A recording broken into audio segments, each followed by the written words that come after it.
And the first fire upon the altar Sauron kindled with the hewn wood of Nimloth, and it crackled and was consumed. But men marveled at the reek that went up from it, so that the land lay under a cloud for 7 days, until slowly it passed into the west. Thereafter the fire and smoke went up without ceasing, for the power of Sauron daily increased. And in that temple, with spilling of blood and torment and great wickedness, men made sacrifice to Melkor that he should release them from death.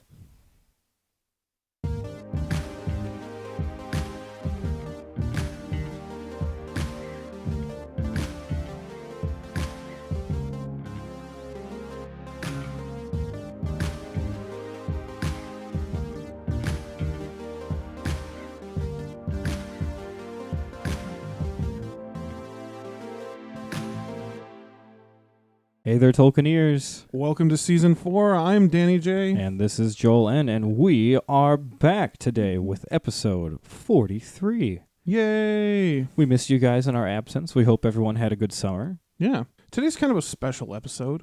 Yeah. It's something we don't normally do. It's going to be less encyclopedic, but it's going to be more... We're kind of like trying to test how good we are at what we do. Yeah, it's gonna be a more or less a Q&A. So we figured we're getting pretty good at this by now. So we thought we'd test ourselves, have somebody more or less question our knowledge. So we decided today we are going to do an episode called Trevor's Tribulations. And we call it that because we have Trevor here to ask us his questions about the Tolkien Legendarium. Yay, yeah. Trevor, as you remember, is our friend from Season 1. He's one of the best discussers and question askers ever, even in any state of inebriation, really. Say hello, Trevor. But say hello, yeah. Hello, everybody. Glad to be back. We're going to let you speak now. Welcome to the show. Yeah, welcome back. Thanks for having me, guys. Yeah, it's fun having guests. It's nice. So let's catch up a little bit. Last time Trevor was on the show was our way back in Season 1. We did the two-part Turin Turambar episode. And he was on the first part, but not on the second part. Yeah, we don't know how many of you were paying attention to that, but in our Turin Turambar two-parter, yeah, we had Trevor asking us questions throughout the first part, but he wasn't part of the second episode. So. And yes, sir, your tangible absence led me to think that episode could have been better with you. I'm so sorry. I agree. 2020 hindsight. 2020 hindsight, but anyway. We figured, since we left you off in the middle of that story, real quick before we start the Trevor's Tribulations, we figured it'd be fun to kind of wrap up the story of Turin Turambar for you, but super fast. Super fast. This is Children of Hurin, the second half of the story. Lightning round. Can I interrupt you guys real quick? Yeah, of course. So I just wanted to surprise you and let you know, because I hadn't started yet. I listened to every episode up until this one. Oh, for real? Yeah. I went through you started listening to them. all of Season 1, and then when I got to this episode, I was like, okay, I got to stop, because I'm going to get the full rundown. Hell yeah. All right, cool, man. Nice. That's great. We've been telling him to listen to our podcast for years, and he's actually been on it and not listened to it. Yeah, he's been on it multiple times. So you've listened to all the episodes you've been in? I just listened to episode 1 through like 10 or 11. Sure. Yeah. Wherever this one was starting, 11, I stopped, and then after today, I'm going to continue through the rest of it. Cool. So he has no idea what... Here we go. So we've been holding him back for this episode. All right, so where we left off. So we left off in our first part of the Turin Turambar episode. We left off right after the sacking of Nargothrond, where Glaurung the dragon had destroyed Nargothrond, and he had put a spell on Turin Turambar. And he's running half crazy back to his hometown. Now Turin Turambar, rather than killing the dragon, is just running off to his old home country up north. All right, ready for it? Yeah, Trevor? so we're going to do a speed round. We're just going to list off as many horrible things that happen that we can think of. I'm ready. Okay, so first, Turin goes home and gets a bunch of his other House of Hador folk killed. He eventually tracks Finduil as his captors, but finds her dead. Morrowind and Nienor, his mother and sister, they run into the very dragon he just left. The dragon curses Nienor, his sister, and she runs off naked. Later on, Turin finds a naked girl in the woods. And Turin and naked girl fall in love and get married. And he knocks her up. Turin gets more of his friends killed through other stories. Turin faces the dragon. He fucking kills the dragon. But as Glaurung dies, the spell is lifted. And now the naked girl remembers that she is Turin's sister. And she kills herself. And then Turin kills one of his friends for telling the truth about what just happened. Then Turin kills himself. The end. But wait, is it really? Oh, no. No. If you remember, the story is called The Children of Hurin. So now that the children are dead, let's go back to Hurin. So is that enough tragedy for you? Because there's more coming. It's pretty messed up. Okay. All right, here we go. There's more. So Hurin is released from captivity. Hurin accidentally reveals the secret location of the hidden kingdom of Gondolin. Damn. That leads to its downfall. With a bunch of dragons and shit. And then later on, Hurin meets Morrowind, his wife, at the grave of their children. She asks him if he knows what happened to their children. He lies to her, says no, and then she dies in his arms, never knowing the truth. Which was actually a mercy, but is very sad. Then Hurin verbally attacks one of the few friends he has left living, King Thingol. Hurin throws him the Nauglamir just to insult him. The Nauglamir, that necklace of the dwarves, later goes on to basically be King Thingol's downfall and leads to the eventual sack of the entire kingdom of Doriath. And then Hurin drowns himself in the ocean. And that's the end. The end. Of the children of Hurin. Yay! Woo! So a bunch of people just killed themselves after tragedy. Oh, yes. Yeah, more people killed themselves in that story than all the rest of it? All the rest of it, yeah. I think this is one of the only stories in the Legendarium that includes suicide. Maedhros kills himself. Oh, yeah, he does. He throws himself into the pit. Okay. Mm-hmm. Yeah, so it's like Maedhros, Nienor, Turin, Hurin. Oof. But yeah. So that was really heavy, but we were really excited to finish off that tragedy for you. That was brutal, man. I would much rather hear Baron and Luthien again. Yeah. See, you did listen. Baron and Luthien is a great tale, right? Yeah, that was beautiful. Yeah. That was a really good one. I enjoyed it. Yeah. Yeah, he likes to end things on a sad note. Yeah. That's kind of his thing. The Children of Hurin, is the saddest. Like, it's Frankenstein and Children of Hurin are the two saddest fucking books I've ever read. Wow. Anyway, so let's move on. Let's get to Trevor's Tribulations, the questions, the meat and potatoes. This is a Midwestern show. Meat and potatoes of the show here. Yeah, so first, I think Trevor wanted to establish a safe word. Yeah, so anytime I've ever had a conversation with you guys about Tolkien, you tend to ramble. So just in case, I'm employing the use of the word baggins to make you slow down or stop. Okay. Can you say it like Gollum when you do? Say it like what? Like Gollum? Like Gollum? Baggins. Okay. Okay, not required. Fair enough, not required. All right, Trevor. Tribulations begin. Okay. Now. Trevor's Tribulations.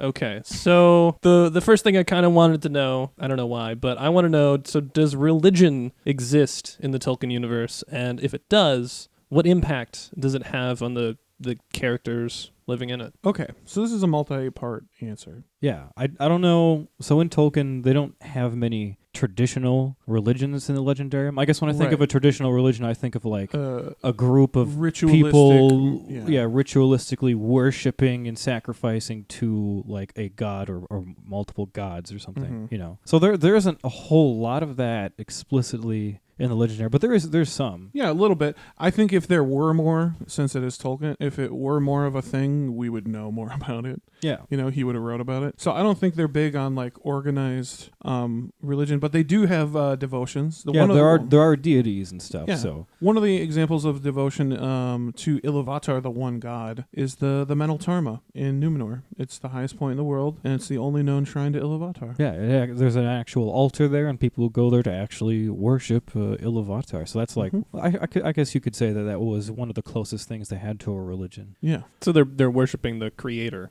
Yeah. Basically. Right. Yeah. So I would say that's pretty close to a traditional religion, but that's about as close. But then you get the opposite end of the coin too. You get like a cult. So there's also a worship of Melkor. Oh yeah. So Melkor isn't like the one god Iluvatar. He was just one of the Ainur that Iluvatar made. But people still worshipped Melkor because they thought that he could do things for them that he couldn't. So like there's examples of people worshipping Melkor, like the fall of Numenor. The Numenorians, Sauron turned the Numenorians to worshipping Melkor because he was like, he'll release you from death, which he can't do. But lie. Numenor is one of my favorite stories for sure. Oh, it's so cool. Yeah. Wait till you get to our Kingdoms of the Dunedain series, dude. Those are dope. Good. Okay, I'm excited. Oh, but like Danny was saying earlier too, there are a lot of like devotions. You know, I guess in like our world terms, I've compared them to like saints or something. Like, yeah. The way that people like revere saints, there's a lot of devotions in Tolkien. Like for example, the elves, they really revere Elbreth. She's the Valo who made the stars. Because they were born under the starlight, which Yeah. you remember, right? And generally, people who live near the sea, like elves or men, they have devotions to Uinen or Ase.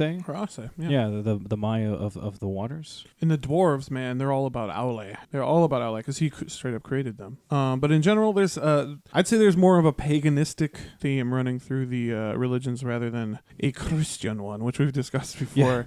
Specifically, very pagan. Yeah, very pagan, which is why I don't understand about the Christian allegory thing. But So it's not like organized religion, and it's not even just like that these different like I guess races or whatever are mindlessly worshiping something with their hopes to never be answered. Like these are actual beings that they know for sure exist. So it's less like worship and more like respect. yeah. I guess that's another big difference I could draw between our world and theirs. In this world, the gods are real.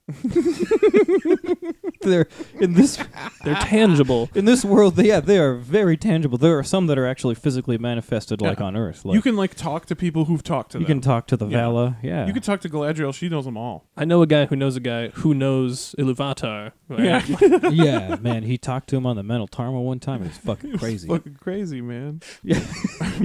Yeah, But yeah, devotions and respect more than worship and religion. yeah. More so than organized religion. Yeah. Okay. All right. Well, that was a learning for me. Okay. Next question. Next Yeah? question. Next question. Okay, so considering the multitude of races or types of beings, because I feel like there's more than I can name, I know that some of them are like immortal, others die. So what does death mean for the ones that do die? And for the immortal beings, is it like they are actually immortal, like they can never cease to exist? Or can they actually like be, I don't know, banished from existence? Sure. Yeah, so I like the way you phrased the end of that question. Yes.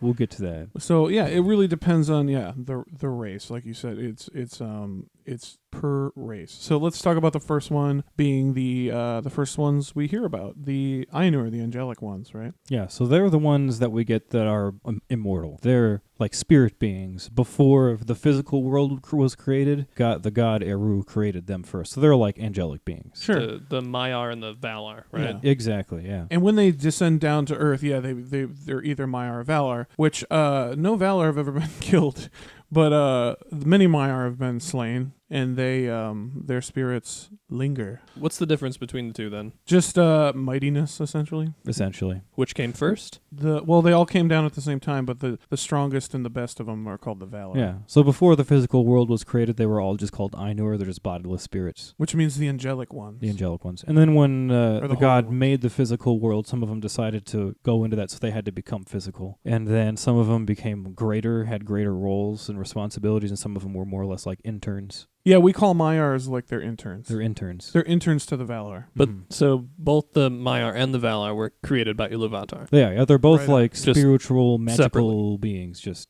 separate. Okay. One's a little lesser. Mm-hmm. But they have the same type of powers. Like if you were destroyed, like for instance, at the end of the Third Age, when the Barad-dûr goes down and Sauron is vanquished, you still see his spirit rise up and become a cloud of malice, like a fart in the wind, Yeah. and then just kind of blows away, and nobody ever hears from it again. Goes out east. See ya. Well, that we know of. Mm-hmm. Right. Yeah. So he still exactly. exists. Yeah. So there is some immortality in Tolkien. Yeah. The same If thing you're- happens with Saruman when they slit his throat. Mm-hmm. Yeah.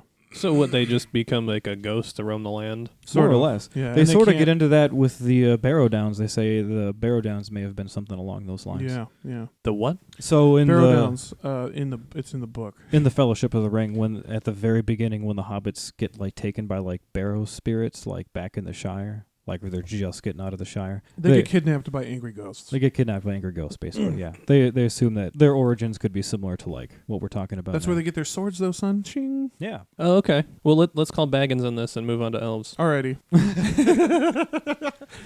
So elves. Elves are more or less bound to the earth itself. They're more part of the planet than living on the planet. So their spirit, which is called Feia, when they are slain or they give up the will to live, which they can do, their Feia travels back to the halls of Mandos. Yeah, which is a physical place in Valinor. So they're still on the planet, but their spirits are just contained within the halls of Mandos until they just wait in the halls of Mandos until the end times when everyone comes back. Or if you're lucky, you could possibly get reincarnated before then. It's just kind of, whatever happens first. Mm-hmm.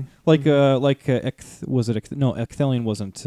Glorfindel. Glorfindel was reincarnated. Yes. Mm-hmm. So who makes that decision? The Valar. I think Any Valar? I think know. they probably all have to agree. It's pretty democratic. They take a vote. Yeah, they have like a council, which is cool. The Ring of Doom, they call it. This elf was cool enough. Let's send him back. Yeah. So elves are technically considered immortal because they would actually go on to continue to live forever if you just let them. They get a little weaker as they get older, but they would live. But they also can be slain. So it's like they are immortal because their bodies would continue to live for an insane amount of time. But you can kill them. But they could still be slain like in battle or by grief, they say. Yeah. So do they share the same fate as, say, Sauron did at the end? No. No, yeah, they specifically go back to the halls of Mandos. The Maiar, they just kind of roam. Yeah, I'm not really sure what happens to them. What happens to them? Yeah. That's a good question. When they're separated from their bodies, they just kind of, from what I understand, they just kind of hang around, and because they can't have physical form anymore, so they just they're a spirit of malice. So as for immortals, we've got men, which hobbits also are an offshoot of men. Mortals. Or I'm sorry, as far as mortals now. Yeah. Mortals now. We're talking men, we're talking dwarves, we're talking hobbits. Yeah.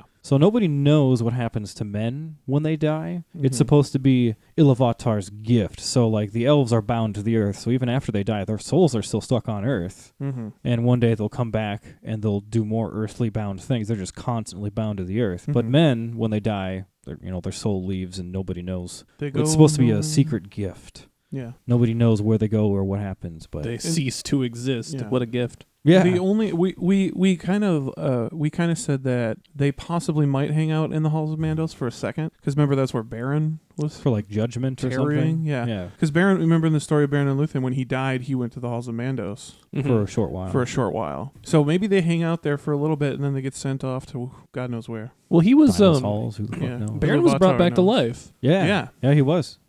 One of the few instances of that happening. But that's not reincarnation, right? He just was given his body back, or I mean, it's technically reincarnation because his body was all fucked up. Yeah, it is technically reincarnation. I know he had his hand bitten off, and is it like Pet Sematary where they come back all fucked up, like a Baron just like a zombie? Yeah, he's got like pieces of his chest missing because Karkaroth totally tore him up. He tore open his chest with his mouth. Yeah. Yeah, he's just walking around. Excuse me, sorry. Oh, but let's touch on the dwarves because. Oh yeah, they have a special. As you know, I love the dwarves. The dwarves, they have their own special fate. So the dwarves are interesting because they weren't created by Iluvatar, like elves and men. They were created by Aule, just kind of on the sly. On the down low. So where do they fit into all this shit? So after they die, they personally believe that Aule actually built his own halls for them, set apart somewhere. And then after the end times, when all the elves and everyone gets their bodies back, there will be a final battle. And after the final battle, the dwarves think that's when they come out of their halls, and then they rebuild the world into a new world. Okay, so I have questions. Okay. Right on. Okay. I just love that story. That's great. So first question, Sure. for the dwarves bit and Aule. Aule's a Valar? Yes. Okay, The so Smith Valar. So all right, but hold on. So the Maiar and the Valar were created by Iluvatar. Yep. Yes. And he also created Valinor, right? Yep. In the halls of Mandos. Mm-hmm. So then technically the Valar did that. Oh yeah, the Valar shaped the physical world. Yeah. Oh, okay. So all right, never mind. Then that makes sense. I was gonna say how can Iluvatar make this, and then his subject beings can also be creating. Yeah, the Valar are very powerful. That's why they're practically like gods themselves. Yeah. They're like demigods of a sort. Yeah. They call them the lords of the West. Yeah.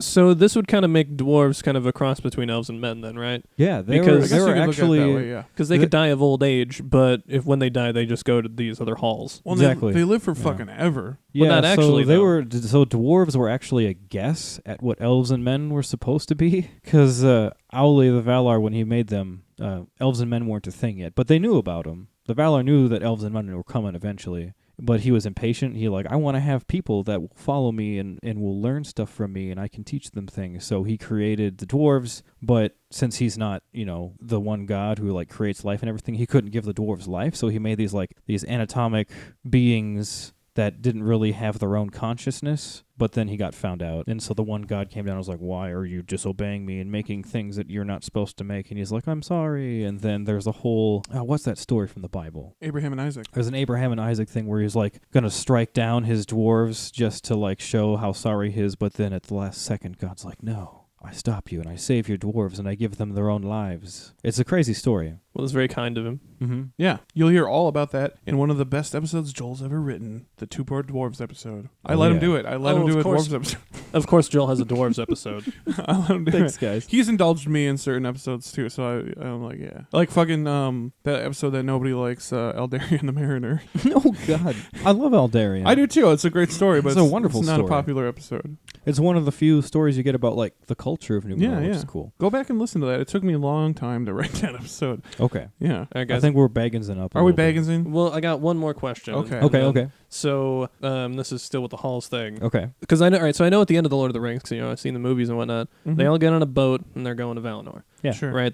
But I mean that's like humans and whatnot. I know normally they're not supposed to go over. Right. Special case. Right. It's a special case. But so if the elves are slain, their Feya goes to the halls of Mandos. Mm-hmm. When they cross the sea, though, they're going to Valinor, where those halls are anyway. Mm-hmm. What happens then? What's the difference? You just live there, man. It's like a regular ass place. It's like the best place ever. The Halls of Mandos is basically like an isolated little part of Valinor. Yeah, Valinor is basically like heaven on earth or like Garden of Eden type stuff. So if you're going there on a boat to live there, you're going with your body to go physically live your life out in heaven on earth. It's fucking great. And if you die, your spirit just kind of goes to the Halls of Mandos, which is like a building there, but it's a shorter journey. You're restricted to the building. I don't think they let their spirits go wandering around Valinor. It's a prison. It's a prison until the end times. Till you're reincarnated for the final battle. That's right. Okay. Well, yeah, that's all. Let's go to the next one. Yes. Sure. Okay, so we've been talking about different races with their deaths and whatnot. How many races are there, and are they related? I know the dwarves were created separately, but Yeah, there is some relation between the races. Yeah. Yeah, definitely. So let's break it down, man. There's 3 main types of races. The first one are the elves, and their umbrella term is Quendi, which is a word that means those who speak with voices. Make sure you write that down. Write that down. They have many, many subdivisions, which you learned all about in episode 6, The Sundering of the Elves. Which, just basically go back and listen to that episode. It'll explain it. Yeah, that'll break down there's so many subdivisions of elves, it's crazy. All right, race number 2. The dwarves, yeah. Their Sindarin name is the Naugrim, which is the stunted folk. And they're kind of subdivided into the descendants of the 7 fathers of the dwarves. So when the dwarves were initially made, Owly made 7 of them. They're the 7 fathers. So each of those fathers goes on to kind of make their own line. We're most familiar with Durin's folk. They're the Longbeards. There's also the Stonefoots and the Firebeards. The Firebeards and there's a whole bunch of other bunch of clans. weird dwarves out there. are these just names because for the sake of it, or do they actually have? It's like the name of their clan. I think the Firebeards are legitimate redheads. Yeah. And I don't know, the Ironfoots, maybe they're heavy-footed people. I don't know. I don't know. Anyway, we only really I hear think there from, is something behind some of the names, but otherwise I don't know. Yeah, we only really hear from Durin's folk. Oh, Because they're the most friendly with the Eldar, and most of the stories come from the Eldar. So Mm-hmm. I know the elves had differences based on some decisions that they made and events that happened, and Oh, yeah. the ones that actually went over to see the light of the trees. Mhm. Was it the Caliquendi? Oh my God, I love you, Trevor. Nobody remembers that shit. Yeah, the Caliquendi, the elves of the light, dog. Okay, That's Nailed beautiful. We're proud of you. thanks. So there's also the race of men, and their Sindarin name is the Atani, which is the second people, or those who come after, because they came after the elves, Mm-hmm. who technically came after the dwarves. Yeah, but let's not get into that. So Yeah, what, let's it not should get be into the that. Let's not third open that people, can of but I worms. mean, I don't know. Who's Wait, keeping hold- track? Does this mean the dwarves aren't considered people?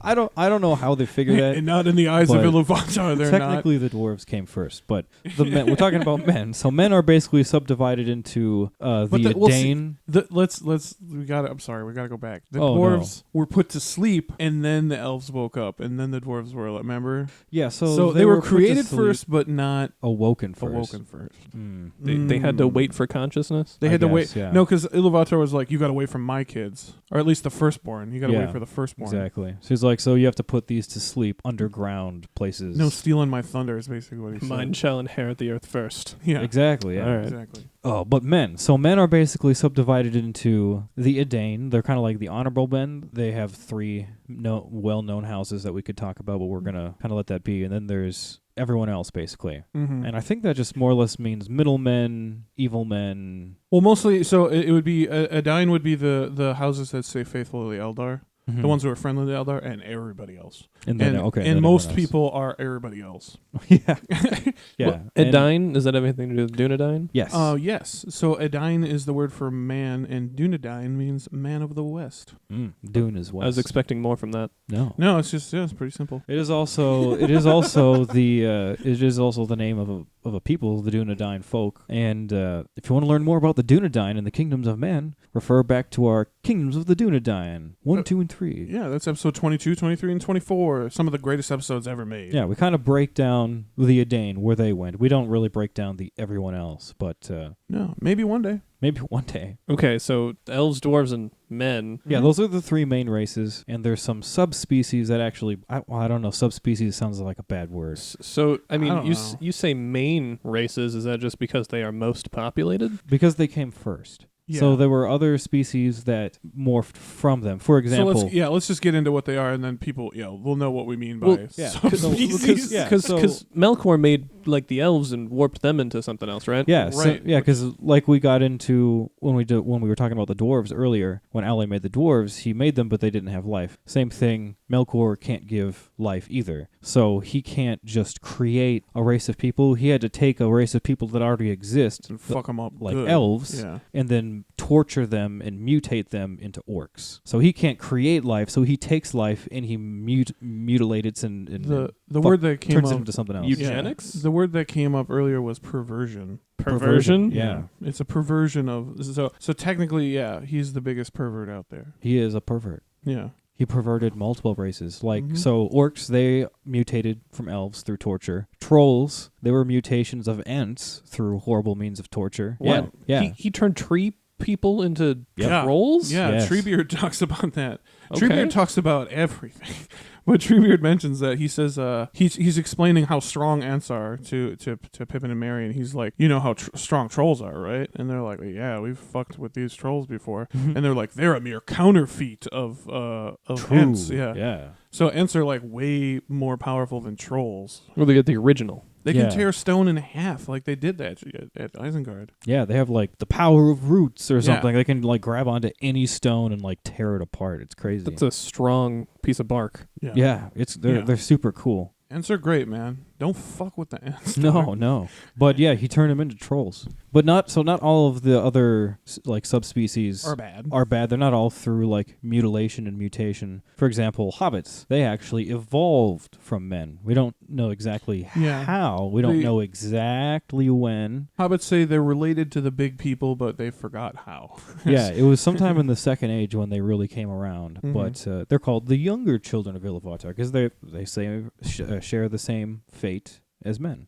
So Middle Earth has evolution. Yeah, in a like, sense. Like officially. In a sense, yeah, totally. That's a really quick period to have evolution for, though, time-wise, right? And if you go check out our episode on the Hobbits, episode 36, we actually get into how the Hobbits themselves even evolved differently from each other. Yeah. So I'm There's- curious, yeah. though, what age did the Hobbits become? I think it was the early Second Age, mid-Second Age. It was sometime in the Second Age. It was around the same time that Elendil and company show up. Okay. Because So- as we know, they lived under they pledged fealty to the king of Arnor. Yeah. Yeah. But so to wrap up the whole races question and who's related to who, there's a handful of, there's the 3 main races, and then there's other subspecies that come from those races. But then it's hard to really categorize everything because there are some just like magical sentient beings, like yes. Huon, the sentient hound of Valinor, and then Yeah. there's sentient eagles that, the eagles of Manwë. Birds. You mean? Yeah, and there's sentient trees, not even trees. ents. There's like trees like Old Man Willow. And then just, dragons. Like what Yeah. are dragons? Just giant perverted lizards? Yeah, because they can speak. They don't even say how. I assume it's sort of like a telepathic thing. Yeah.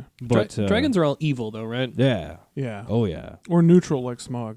He wasn't really neutral. He liked to kill people, but He was like a dick. he was neutral in the ways of like Sauron taking over. Because that was one of the reasons. This might be bagging. I'm sorry, but that was one of the reasons why Gandalf wanted to take out the dragon, because if he allied with Sauron, it would have been bad news bears for everybody. Right. All right. Okay. So I get that the orcs and the trolls are mutated from creatures already existing. Sure. So does this mean that like dragons and maybe some other creatures were legitimately created? No, they're all perversions. They would have to be a perversion of something potentially. I don't know what. So that's why I said that's what I meant by are they perverted lizards? Because like a lizard would be a benign reptile to create, right? But then you take that lizard and you make it evil. And yeah, they don't really say exactly where he bred them somehow. it took him a long time too Yeah. to do so. Does he just fill him with his Feyre? He does do that Yeah. sometimes. Yeah. Yeah. That's how Melkor actually eventually loses more of his Feyre, more of his power. Which makes him weak as fuck. But is that how he would pervert these creatures? Right, so the more perverting he does, the less power he has. Yeah, I think when you're doing a perversion on that kind of scale, like you're mutating elves into orcs,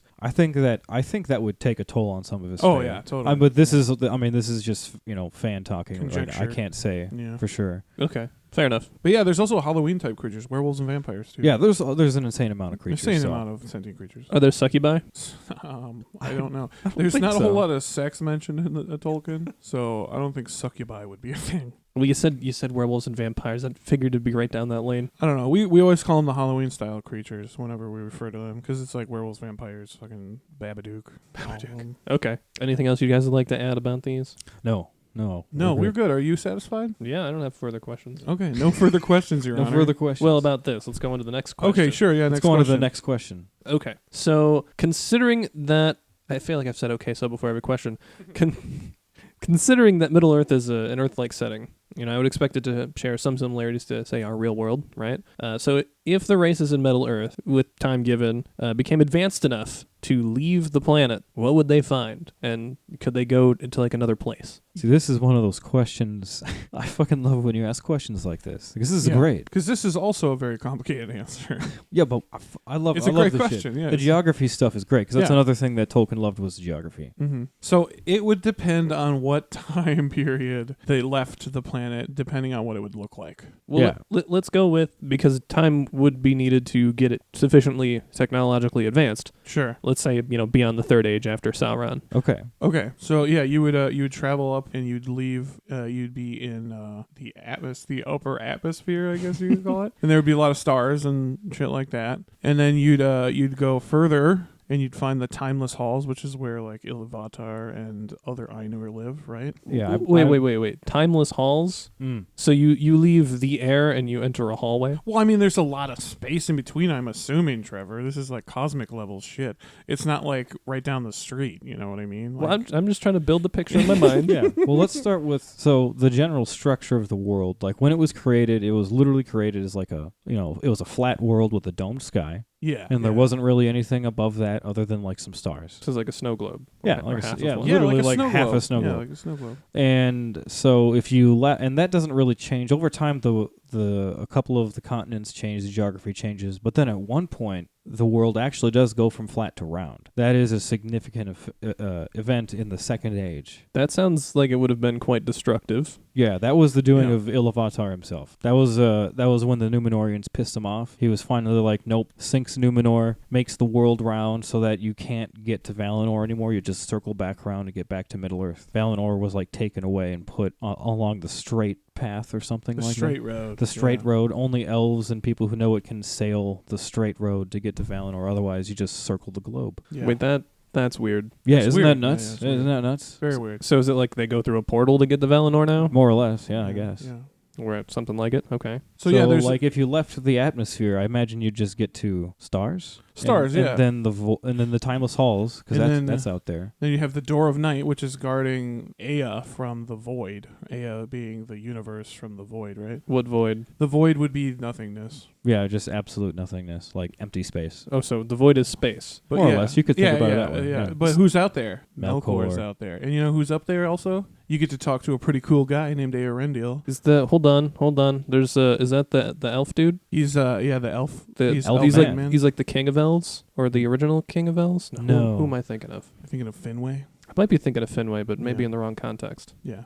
Well, he is you'll get there, Trevor. Well, no, because Oh my God, what's his name? I've never. Earendil is an elf-man hybrid. Yeah, he's a hybrid. No, but there's the one. He's sort of the savior at the end of the first stage. Okay, who's the elf? The most popular elf in Lord of the Rings. His name is evading me. Elrond? Elrond. Okay. Yeah. So can't Elrond like look up to the stars and one of the stars is his father? Yeah, that's Yeah, Earendil. that's Earendil, yeah. Mhm. Yeah. So Yeah. are we saying that he's also up in this void? Yeah, that's what I'm saying. Yes. You get to talk to that guy. Okay. Yes. Yeah. He's in a magic floating ship up there. All right. Yeah, he, Thought complete. I figured it Yeah, out. yeah. he keeps a watch on the void to make sure Melkor's not trying to get back. Not making no mischief up there. So yeah, but the world does change, and two significant changes happen. One is at the end of the first stage, as a result of the War of Wrath, and that's when an entire continent known as Beleriand is destroyed. Like kaboom or sink under like Numenor. Or? Well, we got Deleted? we found a little excerpt to read about that. Yeah, we couldn't help it. The excerpts about the changing of the world is always so epic. Yeah. For so great was the fury of those adversaries, that the northern regions of the western world were rent asunder, and the seas roared in through many chasms, and there was confusion and great noise, and rivers perished or found new paths, and the valleys were upheaved, and the hill trod down, and Sirion was no more. Yeah, so the war was so fierce. We just looked it up the other day. It was 42 years long. Yeah, it literally destroyed the land and sunk it under the sea. Okay, so it was like a Numenor style Yeah. destruction. Yeah, big time. Yeah, big It's time. like a massive earthquake, and then the water rushed in, and everything literally collapsed. There's cool, if you look them up on the internet, you can look at like a third age map and what it would look like if all that land hadn't sunk. It's really pretty cool cool. seeing the comparison, yeah. I feel So- like you've showed me this before. Yeah, I'm pretty sure I have. So, and the other time was in the middle of the Second Age with the sinking of Numenor, which you just mentioned. And this is when the world is rounded, which we talked about a second ago. Mm-hmm. And here's a little excerpt from that. And all of the coasts and seaward regions of the western world suffered great change and ruin in that time. For the seas invaded the lands, and the shores foundered, and the ancient isles were uplifted, and hills crumbled, and rivers were turned to strange courses. Yeah, some crazy shit. Like, I can only imagine, like, this kind of huge, massive, cataclysmic type shit happening. Really, it would cause a huge tsunami and probably wipe out all of Middle-earth. Mm-hmm. It'd be crazy. I mean, if rounding the world didn't do that already. Yeah. Yeah. Yeah, that had to have been a crazy event. It's like It's you're- cool because there are actual stories from the first stage when the world is flat where, like, you'd be able to see a fire on another continent from, like, across an ocean or something because the world is literally flat. So you can just look across and, like, see if there's a bright light over there. It's kind of cool. Okay, so I want to wrap my thought up here. Yes, So yes. just so I understand this void thing. Sure. So right, if they go into the atmosphere, they leave the atmosphere. They're in the void. But you said like when they were in the atmosphere, they saw stars. So in the void, do they still see stars? No. I assume that the stars are before the void. Yeah. I assume the stars are void is- before the timeless halls as well. Yes, yeah. I would assume that as I well. assume the stars are actually like in the outer atmosphere, which sounds strange. Sounds but strange. I think that's where they would be. Like And the they're- edge of the dome. Yeah, Yeah, on the and edge I of don't the think dome. they're like actual like burning balls of gas the size of planets No. like they are in reality. I think they're actually just like glowing shit. So they're like orbs in the sky. Like literally, you would fly up and just go past them, I think so. and then you'd be I okay. would say so as well. So you'd be in this void, this empty blackness, right? You said the halls are there. So is that just like you could be hanging out and just like floating there, and you got the halls to your left, Okay. and you've got all this void around it, and like you might see all these other people just flying around, like It's hard to Melkor is explain. somewhere, and It's hard to explain because the halls, the timeless halls, are not in the physical world. Yeah. That's why they're called the- merely mentioned. That's yeah. why they're called the timeless halls. But we also know they're not in the void. Yeah, because it's like a spirit realm. It was before the existence of time or physical matter. So They were a thing. I don't know if anyone who experiences things as we do in 3 dimensions like this would be able to just fly out and all of a sudden experience the timeless halls. I feel like that wouldn't work. so considering that time is the 4th dimension, this would be like the 5th dimension, I guess maybe, Yeah, well, some kind of higher dimension. or that would imply that it is also part of this, I guess, world that exists. So it could be a totally parallel universe in itself. Maybe. Yeah, dude. I think you're cracking this wide open. I think you're killing it. It's Tolkieneering at its finest. Here's the thing: it's like That really decreases the size of the universe for me for Tolkien, though. It's like you have this one. What, it's not detailed enough for you? Well, you just have this one petri dish of existence, and like It's true, but that petri dish is so incredibly detailed. Well, yeah, there's a lot in it. But I mean, the you could petri say dish is enough for me, Trevor. You could say the United States is its own petri dish, but there's the rest of the world. It is quite this is a also petri just dish. one man creating all the writing this down and creating all these stories. So that's impressive, even considering. Yeah, Trevor, could you do better? I'm not saying I could do better. I just feel like it feels constrained, and I kind of was expecting more. This is fantasy, not sci-fi, dog. I suppose I could do my own fan fiction about this. Yeah, do your own damn fan fiction. Make a universe that Tolkien can expand into. Yeah, bring it into the sci-fi. Make it sexy too. People like sexy fan fiction.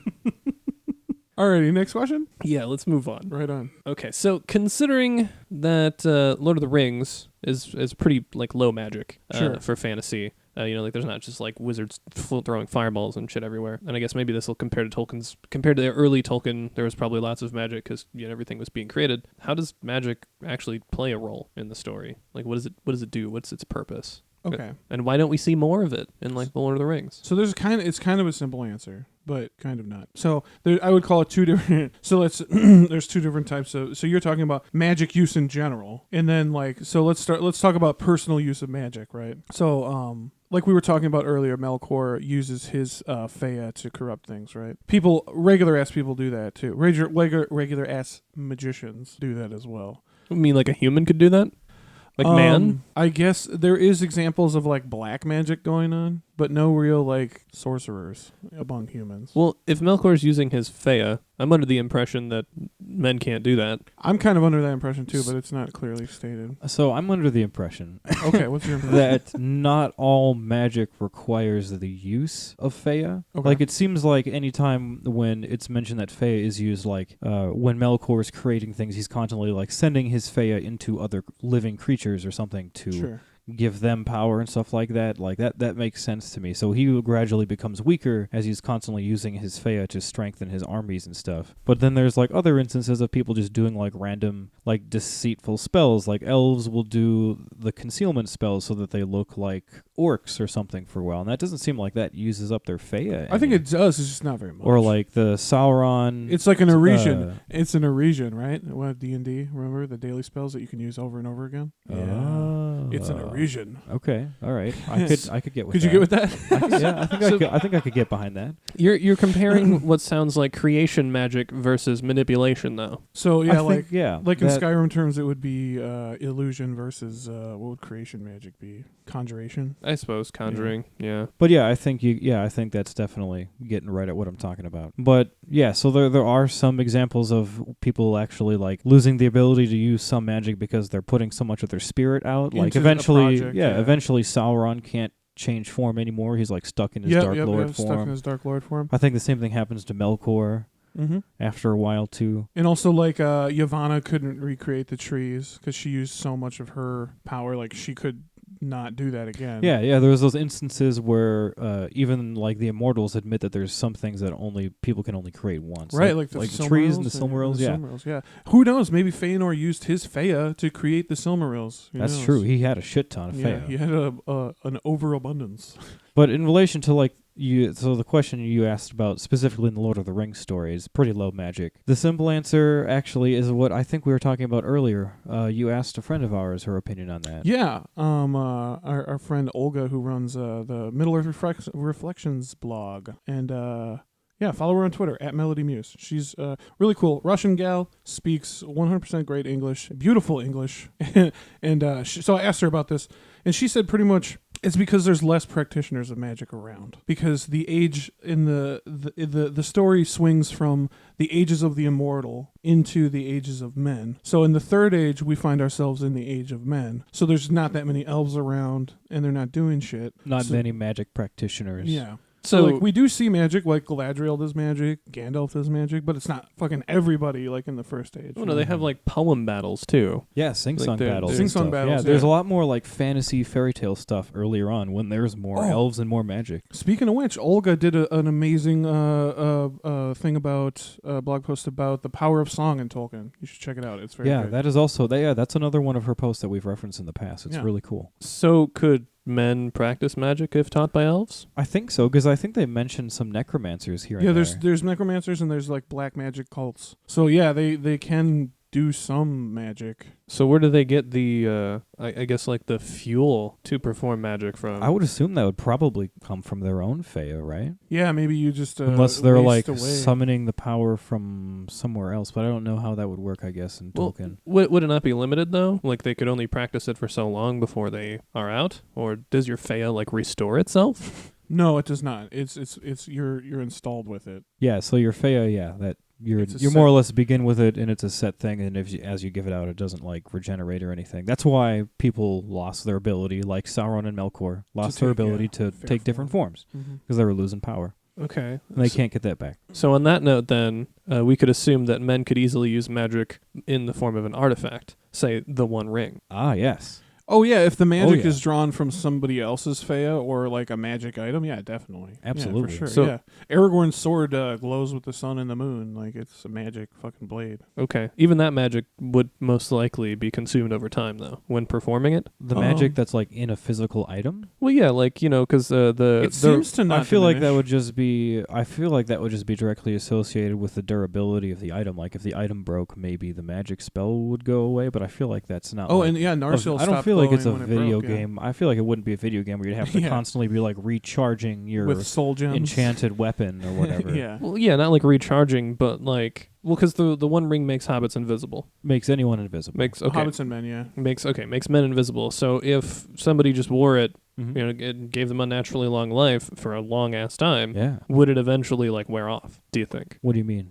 Like, So would, you mean would like- the would the power of the ring wane over time? No. No, because it's a set amount. It's an artifact that's locked. The power is locked. Yeah. in. For example, the ring. Sauron put a lot of his Feyre into that as well. I yeah, think like, that was like the, way more than he should have. Because that's when why he couldn't change form anymore. Is Exactly. because he put so much of his Feyre into the One Ring. that when it was severed from him, he lost the ability to. So that is fixed. Physical form. So rather than say it consuming an energy over time, it is more just like a physical property. It works this way. Yeah. That's Yeah. what it does. Mm-hmm. I think so. Okay. You're That's how really, we feel. really getting down to the nitty gritty Yeah. here. Some of this stuff is also us speculating. Not yeah, a lot of this is speculation. This guys. is not all. So fact. if you're getting real angry out there, just shoot us a. yeah, if fucking- you disagree with anything we've said so far, please throw it in the comments. let us know, because at the end of the day, we're really dumb people. Wow. I'm just joking. Well, I'm thinking of this from like a scientific point of like E equals MC squared point of view, where magic turns into physical property. Yeah, with creation magic, I would say that's a thing. Like there's it's at least the law of conservation of energy. Like energy can't be just created or destroyed, right? It only shifts form. I would Right. absolutely Yeah. agree with that. Yeah. Yeah. And then there's some magic that just there it is. Mm-hmm. They're Okay. Parisian, so they come from somewhere. Okay. Ooh, can I say one gripe I kind of had? Sure. Yeah. So I learned about the two lanterns that were made. Yeah. Right. That Yeah, the gave two light lamps. to the world. Mm-hmm. And what were they doing before the light existed? And how were they doing Stars. it? Stars. That's Starlight. it. Yeah, Stars were star- particularly starlight, bright. But So yeah. they already had light, They had Some. starlight, yeah. but not enough. Is that why No. the lanterns? Not enough for photosynthesis. We argued on that. Yeah, For we argued about photosynthesis, okay. photosynthesis on online in the Tolkien Talk group. Because I was like, one thing always bothered me is that how did trees grow before there was a sun or moon? Right. Yeah. Yeah. I kind of had some beef with that. Yeah, I had beef with it too, man. But they stopped growing though. They started growing when the lamps were raised, and then it says Right. after Melkor threw the lamps down, They things stopped. went dormant Yeah. until I guess the two went up, trees. yeah. Oh, so lamps were the light before the Well, trees. no, Before the excuse me. trees, Yeah, yeah. that was the light before the two trees, but the two trees didn't light up Middle The Earth. whole world, yeah. They only lighted up Valinor. The Middle Earth was still dark, so things didn't start growing again until the sun and the moon came around. Yeah. Didn't one of the trees get drained? Both of them did. Both of them, Both of yeah. them got drained. Okay. I got the life sucked out of them. Wait. So hold on. So first we had lanterns that. Oh no. First we had stars that kind of lit the place. Then we had lanterns Mhm. Correct? that tried to produce life, and then they were extinguished. And then we had trees that tried to do the same thing, but for Valinor, and then they got drained of their magic. And then the sun and the moon. Mhm. Where did the sun and the moon come in? How did they? So the sun and the moon are actually the last products of the The two tree. trees. So after the two trees were killed, they sucked the life out of them. Yavanna was able to do a little bit of voodoo magic to get one to bear one more fruit and the other to bear like one more flower, was it? Mm-hmm. And so they used, and then the trees were dead. But It they had this wasn't fruit and this flower. Like the Maiar take them through the sky, though, right? There's Yeah. 2 different Maiar that move them through the sky. Yeah, so They're one just became traveling? they encased them in something, and one became the sun, one became the moon, and then so there's a Maiar guarding each one, and it rides through the sky. Okay, so hold on. This whole idea of the world needing light seems like a power battle. It is because there's a Yes. theme in Tolkien that what is better than that which does not exist. So like light is the absence of darkness, right? So like therefore it is good. So Because it's it- illuminated. Also, Melkor and evil things did not like the light, so it was They very hate it. much a battle of powers. Yeah. yeah, light represents pure goodness. And then when Melkor like to move his armies, he and Sauron, they try to blot out the light with like industrial smoke and shit. That's why there's always those plumes of like storm clouds before like orcs come around, because they're always trying to shadow themselves. Because they're not very strong in the daytime. That's why Mordor looks like garbage. That's why Mordor looks that that's way. why yeah. Mordor looks like garbage. Okay. Cool beans. Are you satisfied? Next question?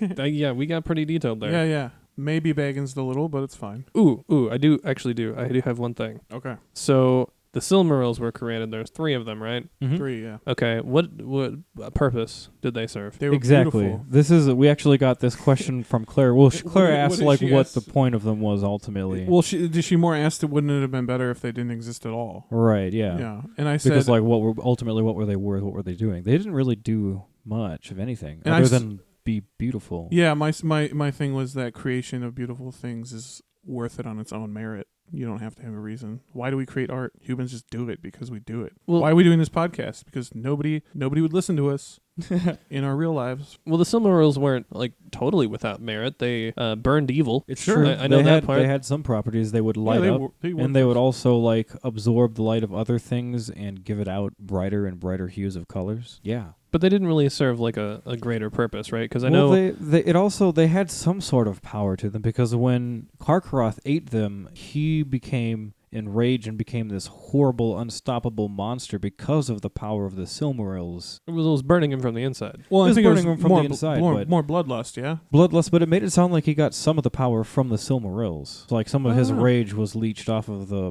power of the Silmarils or something like that. Huh. There's I never a line got somewhere that, yeah. in the Baron and Luthien. I'll have to look it up. Okay. Wasn't there some kind of curse associated with it too? Like if you lusted for them? That's the oath and the oath of Feanor, and then the Doom of Mandos. Yeah, like because if you're evil, if you've done evil things to obtain the Silmarils, you can't even touch them.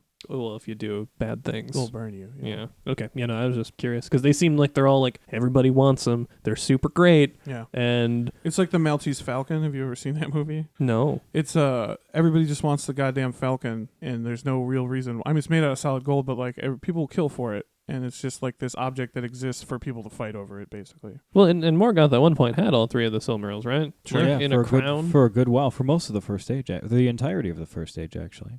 Till Baron and Luthien came along. Oh, that's right. Fair enough. Next question. Okay, so I know we've talked a bit about, like the early days, things that were created, the warping of the earth itself. Is there anything that's worth noting in creation that we haven't gone over? And on the other side of the spectrum, what is the prediction for, like, is there an apocalypse? Is there just like an Like end of the world? Like a Ragnarok or something? Right, a Ragnarok. Is there a prophecy that is saying, like, this is what happens at the end of everything, and when should that be? Okay, well, we got all that answer for you. So one of the main things we didn't discuss about creation, merely because it's very complicated, not complicated, it's a long story, and it's called the Ainulindale, which means Song of the Ainur. Isn't that the thing you wanted to do, like, a musical about? Yeah. Yeah, no, because I was, my dream is to produce the Silmarillion miniseries for HBO. HBO hit me up. We're going to do it. But, yeah, I was saying that the first episode would just be all music of the Ainur. That'd be beautiful. Yeah. An hour of it. An hour. You don't like it? Don't watch the show. Right. It'll just start off just as slow as Game of Thrones. Yeah, dude. Okay, yeah, so the Ainulindale, long story short, Iluvatar led the Ainur in a song. The song translates to the entire history of the universe, and there's 3 main themes, and Melkor ruins every single one of them with his own discord, Right. and that creates evil. So the song basically predicts the entire creation and end of the world, and the Valar go down and make it so. If I recall some of this, Melkor was like the smartest, right? He had the most He properties of Iluvatar. Right, he had the most parts of the mind of Iluvatar. So it kind of sounds to me like Melkor is similar to the story of Adam and Eve, except he actually has power, is like man in this, where he has got too much freedom and makes a choice he shouldn't. Definitely. I see him more as the satanic. The Lucifer figure. The Luciferian. Yeah, not the satanic. Yeah, Luciferian's a better word. Luciferian figure. It's a cool word. Yeah, because he just doesn't want to do whatever people want him to do, man. Yeah, it seems like a play on the stereotypical Lucifer story. Yeah. You have an angelic being who is stronger than all the other ones and becomes prideful and gets cast down, becomes the main mover Villain, of evil. yeah. The antagonist. Mm-hmm. The enemy. Righto. All right. So on the other end of the spectrum, Yeah. the end of the world, that's not something that's actually talked about a hell of a lot. No, there's no real canon, right? Well, there sort of is. So there is a final battle in Tolkien's Legendarium. It's called Dagor Dagorlad. Dagorath. I'm sorry. Dagor Dagorlad. You're getting your Dagors mixed up, Joel. Dagorlad. That was Dagor's the Elvish word for battle. Dagor Dagorlad. That was during the Last Alliance. So excuse me. So Right the on. final battle is Dagor Dagorath. The final battle at the end of the world. So in Tolkien's original manuscript of the Quenta Silmarillion back in 1937, the Quenta Silmarillion in that original version actually ended with a second prophecy of Mandos, and it was the prophecy of Dagor Dagorath. And just because that prophecy wraps things up really well, we decided we'd actually recite that for you. We're going to read the whole fucking thing. Because it's really cool, and just for listeners in general, because I feel like not many people are going to get to hear this. No, this is something that I learned very late in my Tolkien life. So this is the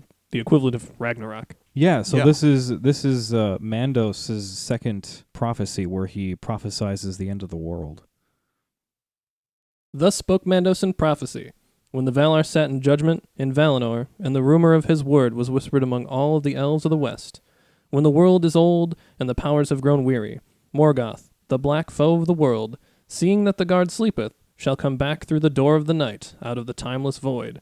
And all shall be darkness, for the sun he will turn to black, and the moon will no longer shed his light. But the host of Valinor shall descend upon him as a searing flame, white and terrible. Then shall the last battle be gathered on the fields of Valinor.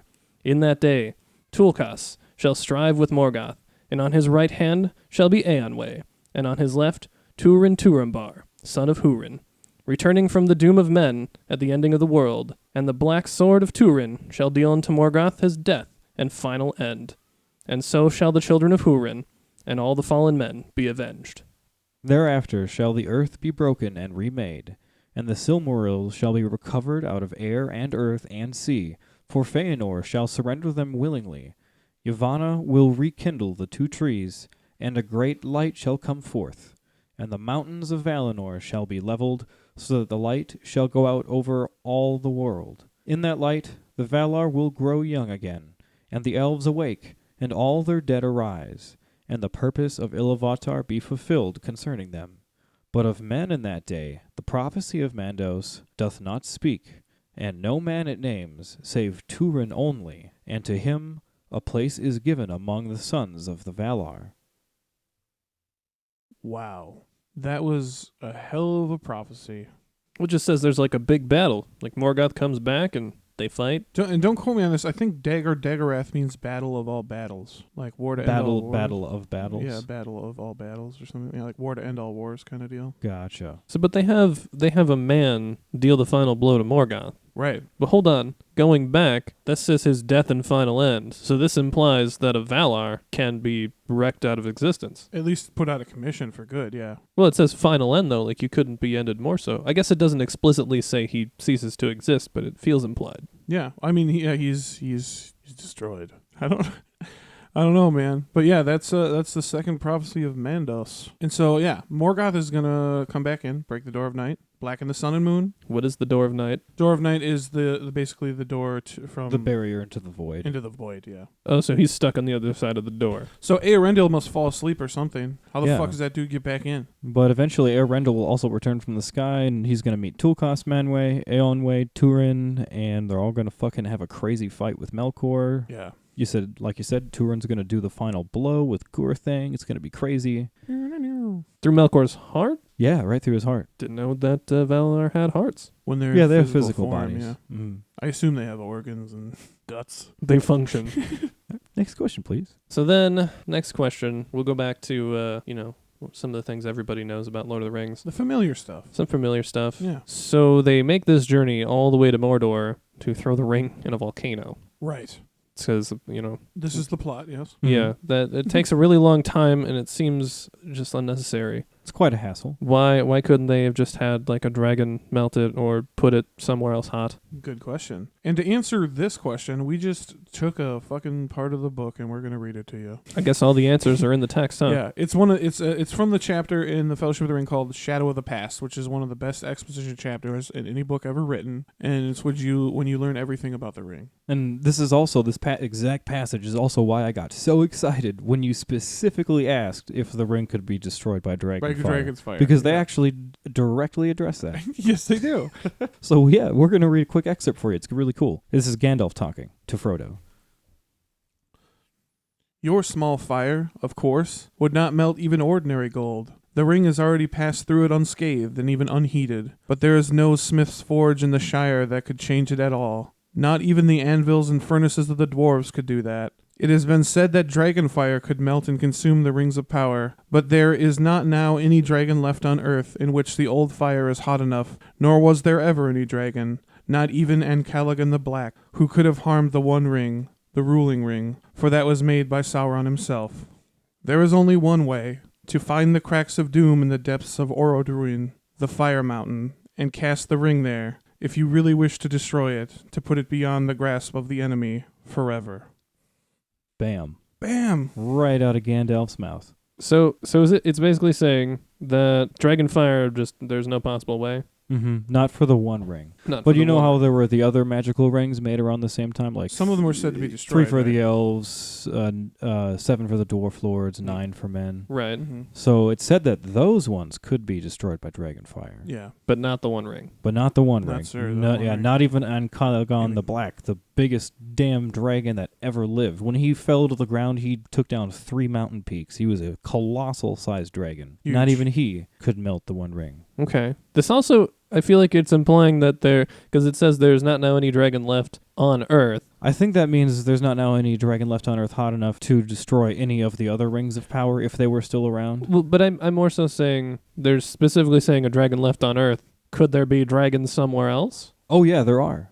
There are. Up north. So if you look at any regular map of Middle Earth, they'll have all the regions broken up. But up on the north part of the map, there's a mountain range for the Forodwaith? the Grey Mountains, and then it Isn't goes it? up at the up north area is called the Forodwaith, and that's where it said most of the dragons went to after the collapse of Angband in the First Age. Like to run away? Yeah. Yeah. Because at the end of the First Age is when the War of Wrath happens. There's that massive war where the Valar finally come down and deal with Melkor, and there's an all-out battle for, what did we say, 42 years? 42 years. Yeah. Jeez. And so that's when Yeah. that's when Melkor loses all the dragons he had made, and there's this crazy battle, and then ultimately he loses, as we know. Mm-hmm. So the dragons, and as we know, dragons in Belrog still live after that. So a And lot of them fucked off. You got to think of it this way too, Trevor. Think of it like Pokemon, right?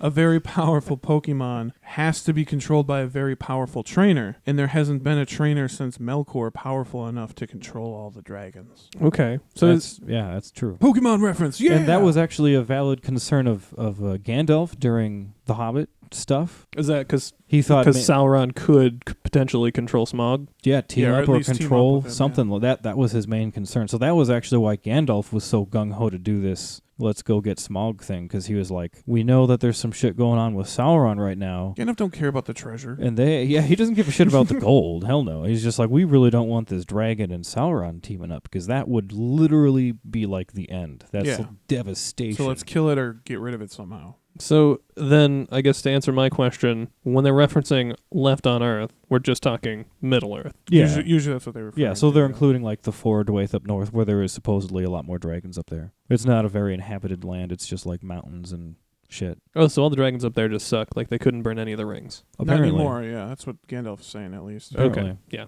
Yeah, apparently they get weaker also. as Shitty time goes by. dragons. Little tiny dragons. All right, we got a couple more here. These ones are fun.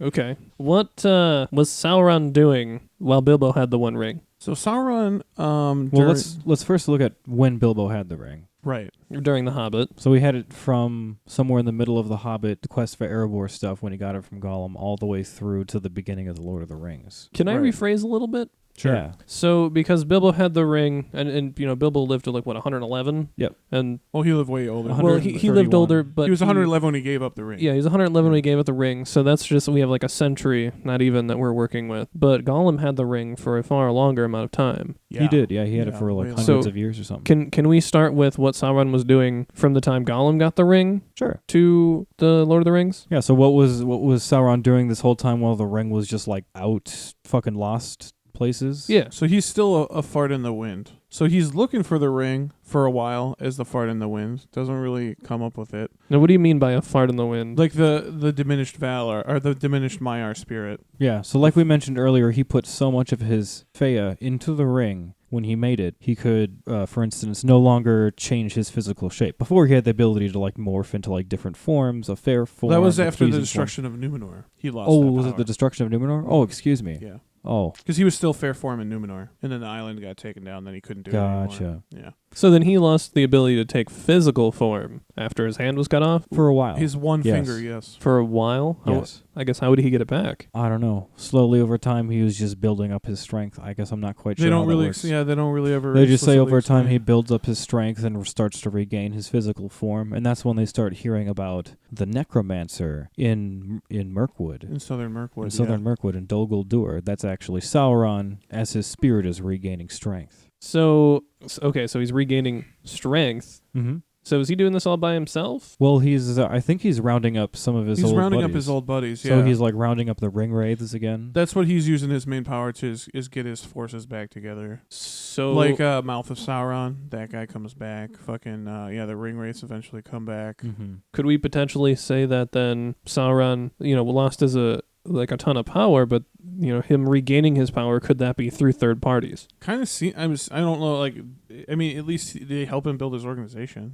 Like he might be a fart in the wind, but he's commanding an army. Could he receive power from them? Like, could another being put their Feyre into him to build him back up? I suppose. I don't know why they'd want to. That sounds Well, like some necromancy shit. Yeah. And he was the necromancer for a while, so maybe that's the kind of weird shit he was. Maybe he was like leeching the Feyre off other people or something. Some weird like Nikola Tesla type science that we don't understand. Yeah, they definitely don't get into any of those specifics as to Yeah. how he does it, but Yeah. Well, that yeah, could I think that's a valid. could that theory. also concern? Is that what you're that's a valid valid concern. tribulation. could that also imply then that after the whole War for the Ring thing happens and the ring is melted, that he could again potentially build up his strength? Or Yeah, potentially. I think he could. 'Cause That's the real thing about evil. Like we said, it never goes away. yeah, that's one of the reoccurring themes we love to bring up is that evil is never actually like Part of our gone DNA, forever. It's always the spirit of evil is always still there, and sometimes they figure out how to fucking come back, yeah. regather You know, strength. We don't again. know, but they do it. Yeah. And we know even Melkor is going to find a way to burst back in through the somehow, yeah. from the void at some point. okay, well, So let's call Baggins at that point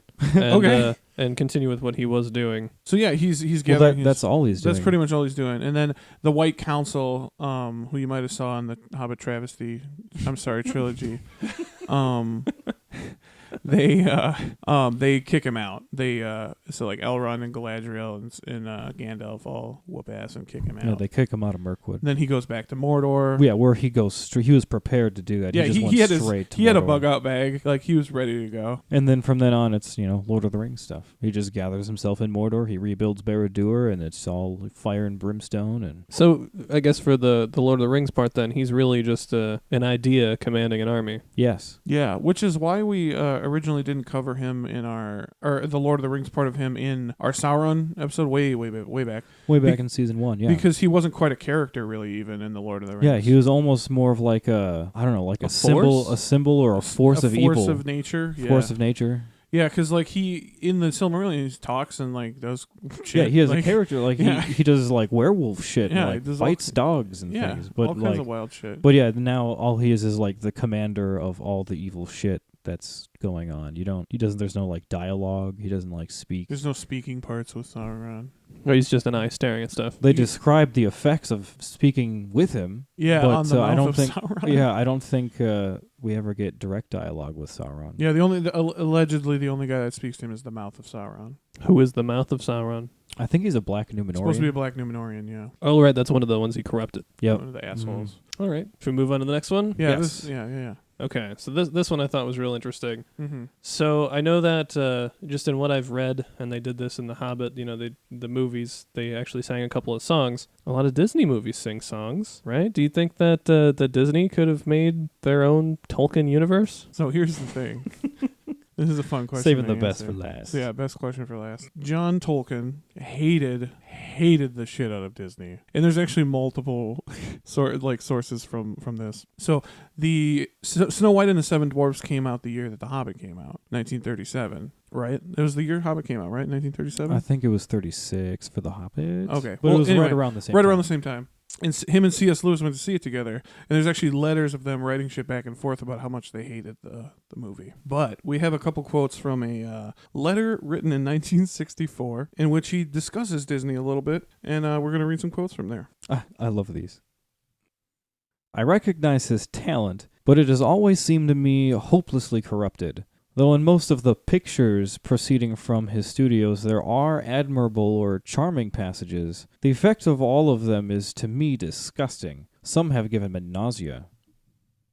He also hated Disney's business practices and vowed never to work with him. He said, quote, on Disney, he said, quote, simply a cheat, willing and eager to defraud the less experienced by trickery sufficiently legal to keep him out of jail. That is some incredible disdain. Yeah. Yeah, he really did not like it. Disney just like bastardizing like what he saw to be like high fantasy fairy tale stuff because Yeah. that was like his life. Well, that story's originally in the Tales Grimm, right? Mm-hmm. The dwarves, yeah. Yep. Okay, so yeah, I guess Tolkien really did not like Disney. Not at all. Yeah, and he went on, and you can read all kinds of fun stuff on the internet. Basically called him a heathen at one point. Well, and you guys told me there was a Tolkien cartoon, right? Yeah, the one from the 70s that I don't think made very much money. Yeah, because originally Disney, they wanted to buy the rights to do a movie of The Hobbit, and he was just like, hell no. So he made his own movie with I don't even Sold know the who- rights to somebody else. Yeah, Somebody else. Somebody Well, else, not Disney. I can't remember the guy's name. Yeah, but that's when we get that awesome classic creepy cartoon. Well, we'll have the Amazon series to look forward to. Right, and isn't that funny that Disney easily could have picked up Lord of the Rings and had the hugest nerd empire ever, Well, right? yeah, they got Marvel. So if they would have got Tolkien too, it would have been all over, right? But they went to their biggest competitor, the other bajillion-dollar company in the world, Amazon, and they're like, Amazon. "Will you give us $1 billion?" Jeff Bezos said, "Yes." All right, I got one last one for you guys. So if you had to summarize the entirety of Tolkien's Legendarium into only 3 lines, what would it be? I'm so excited for this. This was like I think this was a question you just mentioned in passing, and I think you said it was gonna be longer, like in a paragraph or so. And we're like, ooh, let's do it in like 3 sentences. Yeah, I wanted 2 paragraphs because it seems too vast, but you guys were pretty dead set. Yeah, 5,000 something with a like challenge. Outrageous, because we could talk about that forever. So just make it, if you're gonna put a limit on it, let's just make it outrageously short. 3 lines, 3 sentences. All right, you go first, Joel. You want me to go first? Okay. Yeah. So my 3 sentences that I said summarize the entirety of Tolkien's Legendarium were: evil never dies, camaraderie is hope, and hope is magic. Okay, all right, that's very good. Mine is 2 of my favorite Elvish sentences from the Legendarium. The first one being Aure and Tulava, obviously my sign-off, which means day shall come again. And then the second one being Auta Ilome, which means night is passing, right?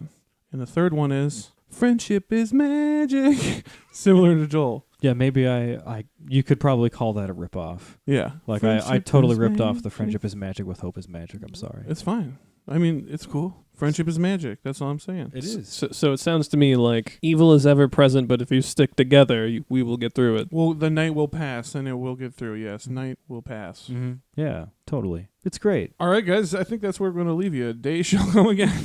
Yeah. So we want to first of all thank our dear friend Trevor for being on the Thanks for podcast. being here, and thanks for asking us questions. Yeah, thanks for your tribulations. Well, thanks for having me. This was a lot of fun. Yeah. I feel like I learned something, or a lot Yeah. of some things. Yeah, this dude, and he retains it too. Like we'll ask him, and he'll remember the Caliquendi. Really, you remembered that? Yeah, it's crazy. Like this is sort of where the podcast started. A lot of it was us just ranting to you a Mhm. lot of times. Mhm. And he absorbed it all. And he absorbed because you usually just let it happen. Yeah, he lets it happen. Like, He's a how good many sport. times through this episode did you actually say Baggins? Probably not enough, but it's okay. Probably not enough. I don't. You're right. You guys give me too much credit. I don't let it happen. Okay, it happens, and I feel the fire. Yeah, I fan feel the the flames. fire. Yeah. I don't let you stop talking because Yeah. I just keep going. Well, if this, then that. But how's this? Yeah. And then what's that? I'll be over at Trevor's house and like really drunk, and I'll be like, you know what the thing about fucking Arendelle is, man? He's flying in a boat. And then Trevor will be like, what do you mean he's flying in a boat? 2 hours later, we've told the fall of Gondolin. And and the entire Arendelle story. That's that's you us guys. when we drink. It's always fun.